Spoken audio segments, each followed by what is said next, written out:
Menteri Keuangan Sri Mulyani mengatakan dirinya kembali diminta untuk menjadi Menteri Keuangan dalam Kabinet Prabowo. Hal ini disampaikan Sri Mulyani usai dipanggil Prabowo di kediamannya di Kertanegara. Saya dengan Pak Prabowo sudah beberapa kali ya, tentu saja briefing untuk keuangan negara APBN, karena selama beliau transisi dan pada saat kita menyiapkan APBN 2025 kan perlu untuk mendengar apa-apa saja yang memang menjadi prioritas dan arahan dari Presiden terpilih, Wapres terpilih.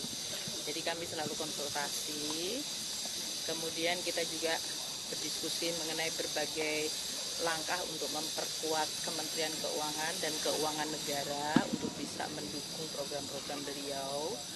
Makanya berbagai arahan mengenai pengelolaan dari sisi penerimaan negara, pajak, bea cukai, PNBP, belanja negara untuk kementerian lembaga maupun untuk transfer ke daerah, dan juga berbagai investasi yang dilakukan itu perlu dioptimalkan, ditingkatkan kualitasnya, diyakinkan untuk efektivitasnya, terutama untuk manfaat kepada masyarakat. Beliau perhatian sangat kepada bagaimana dampak APBN kepada masyarakat. Itu menjadi tekanan beliau.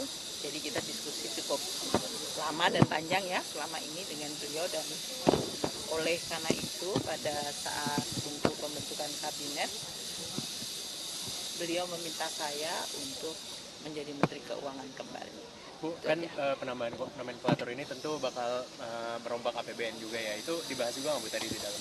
Sebetulnya di dalam APBN itu beberapa antisipasi terhadap program-program dari Presiden, termasuk dari sisi line up kabinetnya. Itu sudah dilakukan.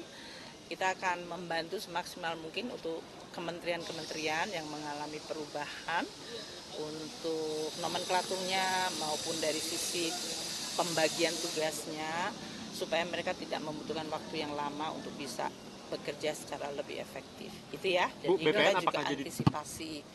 Jadi itu Pak Prabowo bicara tentang kementerian. Penerimaan negara jadi dibentuk nggak Bu? Memang banyak yang dititip oleh Pak Prabowo. Bu, kamera Bu. Enggak juga, kita tetap, artinya diskusinya kan enggak cuman malam ini ya, jadi sudah beberapa kali diskusi. Jadi saya rasa yang disampaikan beliau tetap konsisten, jaga keuangan negara, jaga APBN, jaga Kementerian Keuangan, perkuat terutama dari sisi baik penerimaannya maupun dari belanjanya, serta berbagai langkah-langkah investasi dan penggunaan keuangan negara. Konsisten beliau selalu mengatakan begitu. Sampai sore hari. Jelajahi cara baru mendapatkan informasi. Download Metro TV Extend sekarang.